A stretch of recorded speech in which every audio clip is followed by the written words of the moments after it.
রেলগাড়ি কামরায় হঠাৎ দেখা, ভাবিনি সম্ভব হবে কোনোদিন। আগে ওকে বারবার দেখেছি, লাল রঙের শাড়িতে ডালিম ফুলের মতো রাঙা। আজ পরেছে কালো রেশমের কাপড়, আঁচল তুলেছে মাথায়, দোলন চাপার মতো চিকন গৌরমুখখানি ঘিরে। মনে হলো কালো রঙে একটা গভীর দূরত্ব ঘনিয়ে নিয়েছে নিজের চারদিকে, যে দূরত্ব শস্য ক্ষেতের শেষ সীমানায় শালবনা নীলাঞ্জন।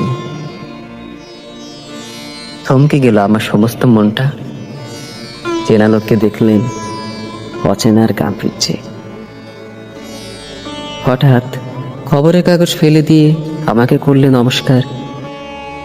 সমাজবিধির পথ গেল খুলে, আলাপ করলাম শুরু। কেমন আছো, কেমন চলছে সংসার, ইত্যাদি। সে রইল জানলার বাইরের দিকে চেয়ে, যেন কাছের দিনের ছোঁয়াচ পার হওয়া চাহনিতে। দিলে অত্যন্ত ছোট দুটো একটা জবাব, কোনোটাই বা দিলেই না।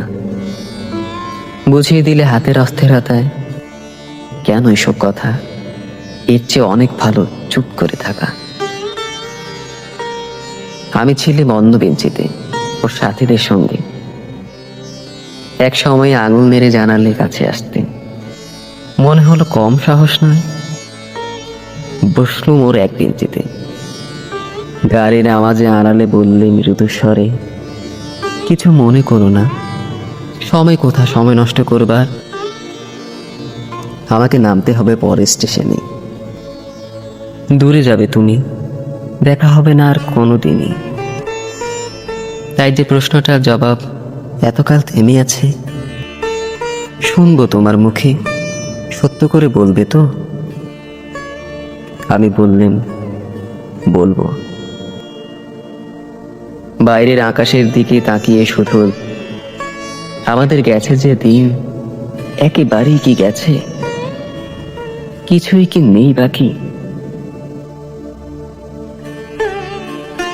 একটুকু রইলেন চুপ করে, তারপর বললেন, রাতের সব তারাই আছে দিনের আলোর গভীরে। খটকা লাগলো, কি জানি বানিয়ে বললেন নাকি। ও বললে, থাক এখন যাও ওদিকে। সবাই নেমে গেল পরের স্টেশনে। আমি চললেন একা।